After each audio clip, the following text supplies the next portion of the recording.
สวัสดีก่อนสิบายพี่น้องจ๋ากี่ว่าสิไปยิหาอันน้องคิวก็เลยว่ามืออื่นซะจังสิไปกรอกอันบัญชีเขาโทรศัพท์ให้แขกเพิ่นซื้อโทรศัพท์มาแล้วเมื่อวานเพิ่นไปพาน้องคิวไปหาหมออยู่อันเขมราชนะคะแต่พอดีในมื้อนี้นางอมราชโทรมาว่านางพอลล่ามาให้เยี่ยมจ้าก็เลยสิไปเยี่ยมนางพอลล่าค่ะอยู่บ้านอมรา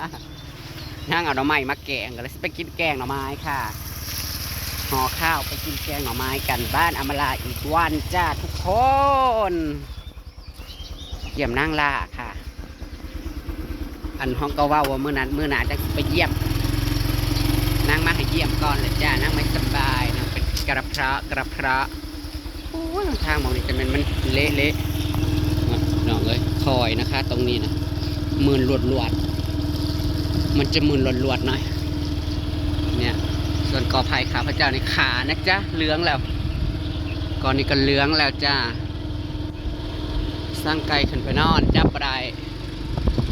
อย่างกับมันเป็นขี้แล้วล่ะอยากได้คอนกรีตจนฮอดบ้านอมราไปเด็ดน้องพี่น้องคือจะสบายเย็นอากาศเย็นพี่น้องมาดิในบ้านอมรากันน้ำได้เต็มเลยอะไรนางทำอะไรมาอีกแล้ว1 วันมาอีกแล้ว1 วันนะจ๊ะนางล่าเอาหน่อไม้มาสู่แกงสุ่มแซ่ฮะสุดหาหอยหาเก็บแมงกีซ้อนสุดจับปลานะครับแต่หน้ามันเปื่อยเฮ้ยมันเปื่อยเลยเขาเป็นไรถึงฝาถือฝนมันก็ยังบ่เปื่อยออกอยู่บ่สุดนี่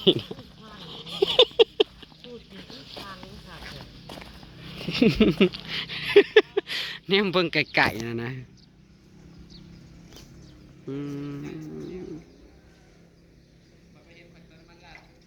จะคือพี่ปอบมีได้เยอะเบิ่งไก่ๆนะสุดมือนี่คือเพชรอันบอกนะบอกดีสุดไปหาคูกินกบกินเขียดไปนะสวยจิตใจใส่หนังหน้าอันนี้สุดไปหาคูกินตะกะแตนป่ะจ๊ะหน้าท่วงอันนี้ไม่เสี่ยวบริมีเนี่ยดีดอกคือมุมแมมอีหยังแขนกระดำปูอีหยังจะมาปูอวดชุดปลูกต้นไม้นึกว่าโอ้ยจังหวะจังนี้แหละปลูกต้นไม้แบบใหญ่มากพี่ใช่ป่ะมาสิงบ่เนาะเอาขึ้น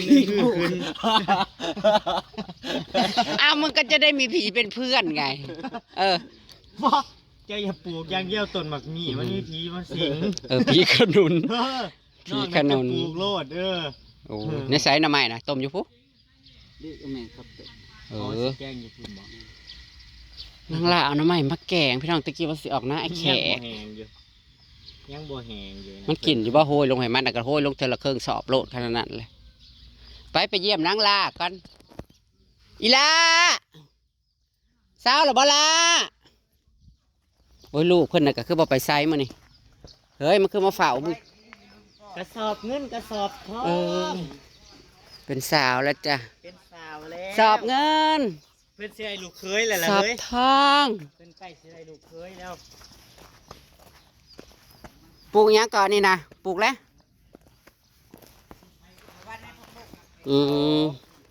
วันในพักบงเจ้าคือว่าพักบงนี่นะมาปลูกผมไม่เสียว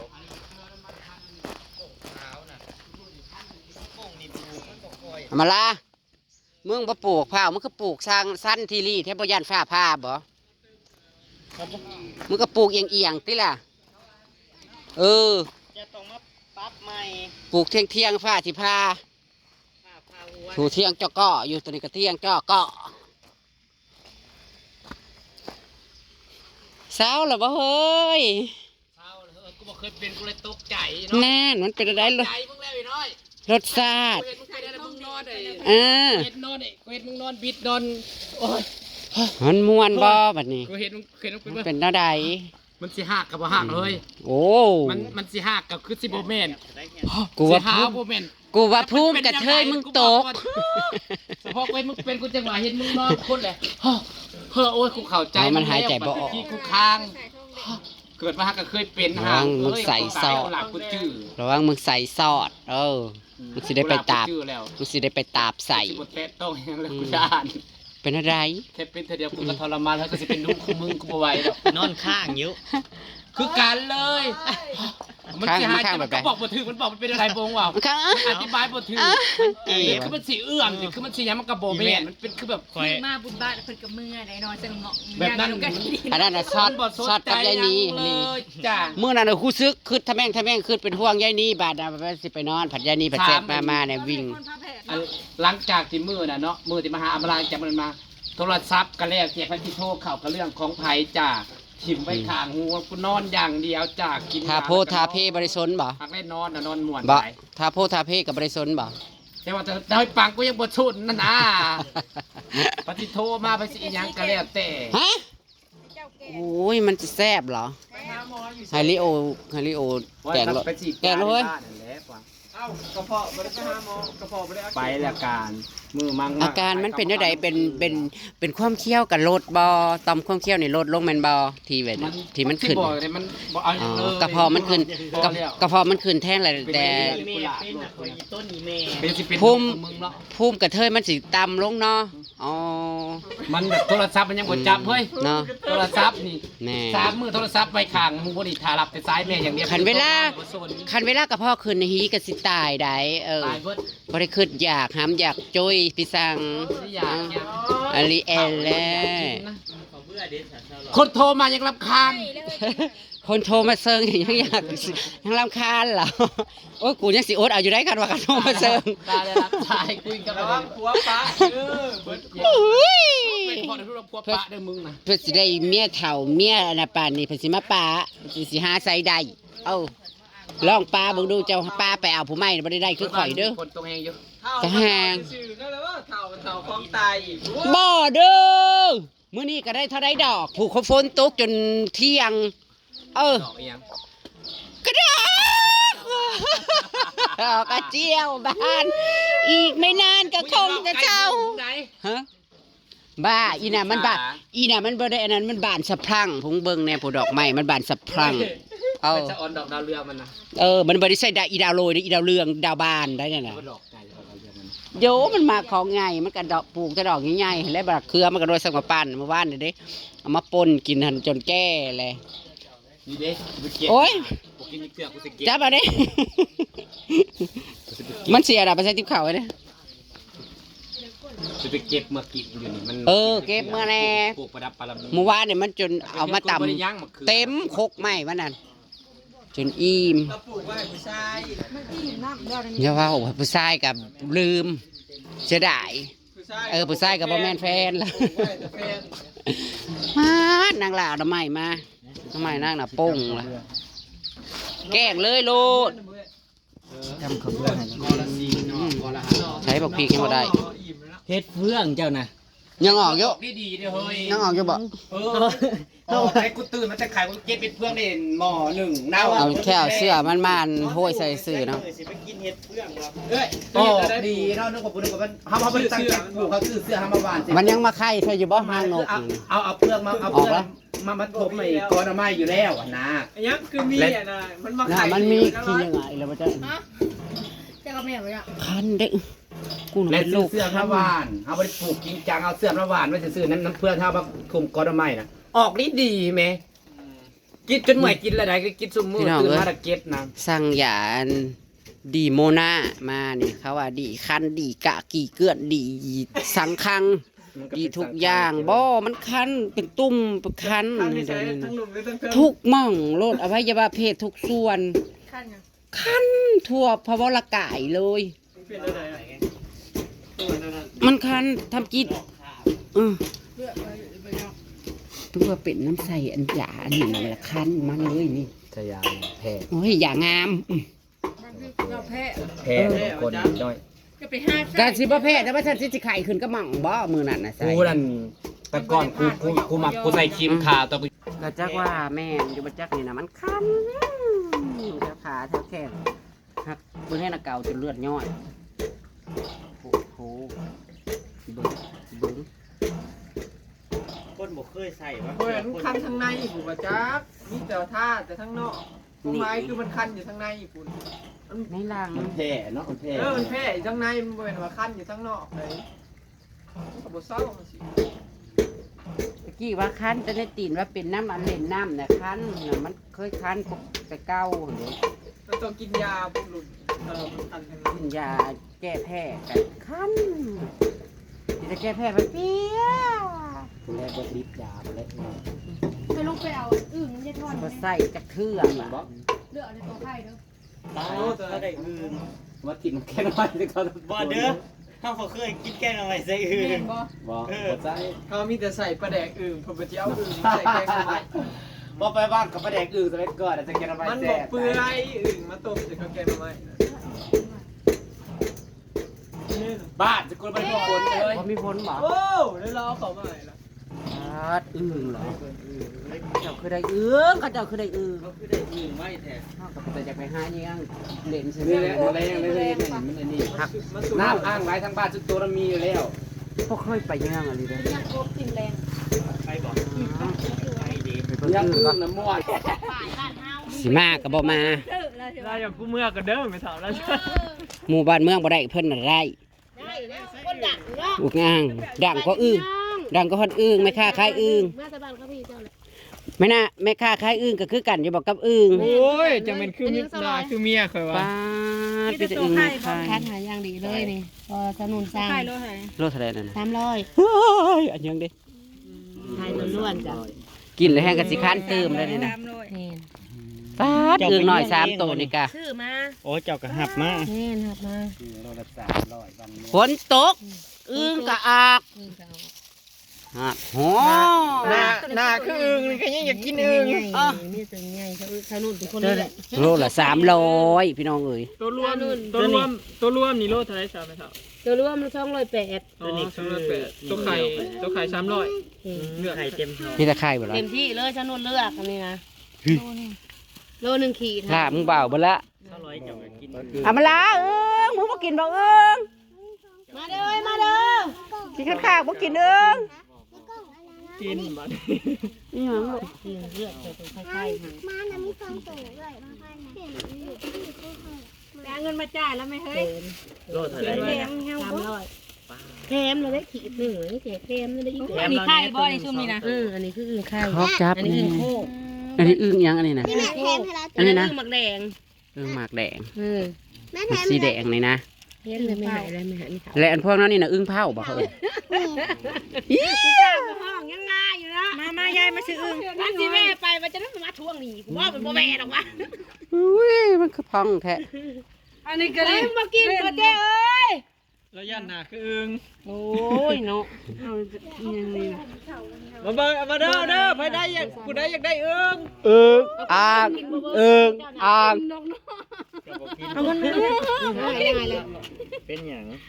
จะบอกช่อยคนพระเจ้านะ หนูไม่กินอึ้งจ้า กินบ่ได้ดอกก็ได้ บ่เขาเป็นบ่ละ เครื่องโลก็กินบ่หมด ปิ้งนะแม่น เจแลมาเอา3โล ต้มใส่ใบมะขามอ่อน อันนี้เฮ้ยมาแล้วมาแล้ว ปิ้งเด้อ อันผู้กินอึ่งมาแล้วโตกินอึ่งนั่นเชื่องแม่อึ่งนั่นเชื่องคุณแลบลิ้นมาแล้วคุณแลบโลได้ไหน เราทำเลย ปิ้งกันบ่โล โลละ300ได้อีน้อยโลละ10ขีดหัก300อืม ปักซ่องบ่มีเด้อเขาจะมาหา โลละ10ขีดหัก300 เช้าดวงจันทร์เช้าอันนี้มาหนีเบิด แพงกว่านี้ได้ 400,000ไข่ อ๋อดีที่เราไม่กินอึ่งมันแพง ใหญ่เนาะ อืม อึ่งมันอยู่ในหูแน่ ถึงจะราคาโลละ25 บาทเราก็ไม่กิน ดีอีกอย่างนะ ที่เราไม่กินอึ่งโอ้ยผมสิมาซื้ออึ่งเลยเบิ้งผมมาซื้อสิมาซื้อนะก็เป็นตาผมมีเงินแต่เบิ้งนั่นก็สินก็ขาดก็จะเจ้าขายให้เนาะ เขาเป็นพี่น้องกันนะญาติเป็นพี่น้องกัน กุลย่าเป็นพี่น้อง เน็กเขาอยากเป็นพี่น้อง ไปแต่ละกันมึงออกไป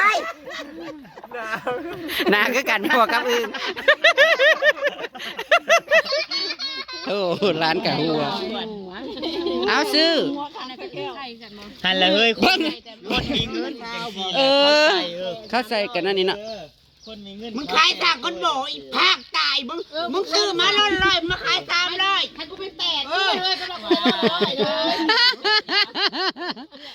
ตั้งว่ามาเที่ยงเอา จะต้องมาอยาก ตกลงเลยสิมาเที่ยงเอาหรือสิมาซื้อนี่นะ ที่มันบ่เป็นตะกิน โอ้ยมันสิตายก่อนเลย ต้องซื้อได้มัน ว่าต้องเอาขนาดนั้นเลย นี่น่ะตัวละขี้อิดบ่ได้ เอาไปเซียวเอา มีแต่ตัวไม่ไข่ เอาไปใส่แกงหน่อไม้ เนาะบางแน่ครู ไข่นี่เราได้ เดี๋ยวข่อยจะไปต้มกินผู้เดียวข่อยจะไปใส่แกงไม่จังใด มึงต้มกินผู้เดียว 300พุ่น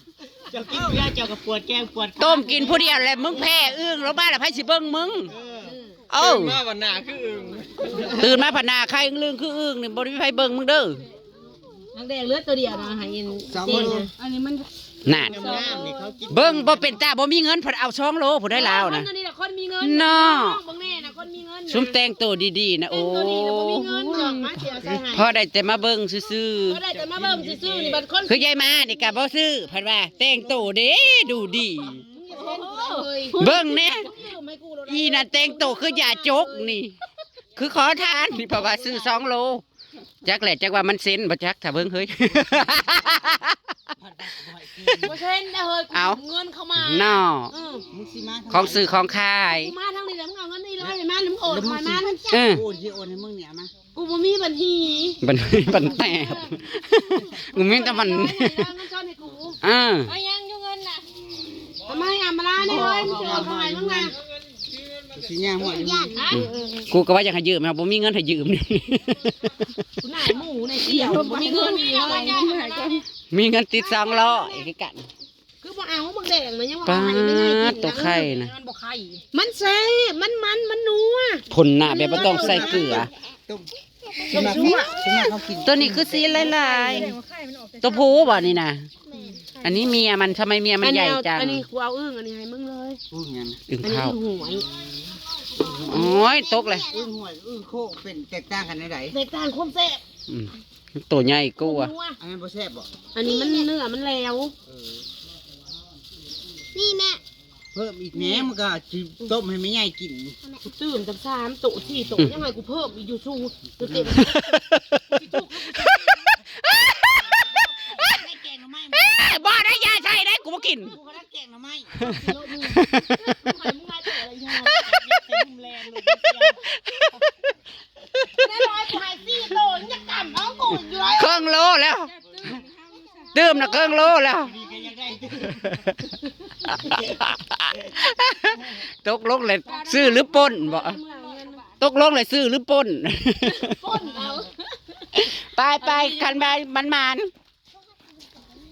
ขายดิบขายดีเป็นเททิ้งเทคว้าง อันนี้ก็บ่แม่นพื้นดอกพี่น้อง น้องสาว พี่น้องกัน เป็นน้องสาวใช่ไหม สาว อืม อันนี้น้องยายอ่อน เป็นอ้ายหรือเป็นน้อง เป็น แม่ อันนี้น้องยายอ่อนแมันบ่ พ่อนางน่ะเป็น เป็นน้องป้าจะมากินแกงหน้ำไม้น้ำกันจ้าพี่น้องจ้าฉันเจมาลาดซื้ออึ่งค่ะ2 กิโลนะคะ แต่ได้ของตื้มเลยประมาณครึ่งกิโลจ้ะแล้วต้องจำคลิปหนักแล้วกันนะพี่น้องคลิปที่เก็บภาพบรรยากาศไว้อยู่ที่กระต๊อบสาวหลอยแล้วกันจ้าสมแซวแมวเป้าอีแลโฟลังฝนตกแต่อากาศในห้อนอยู่ฝนน่ะสิทื่นมากอยู่นี่นะมันห้อนนะพอแห้งกันงานดอกแมลงน่ะสิเละตุ่มเปะดอกในบ้านนะลูกหมู ได้บัตรเซิร์น ไปแล้วพี่น้องสวัสดีจ้า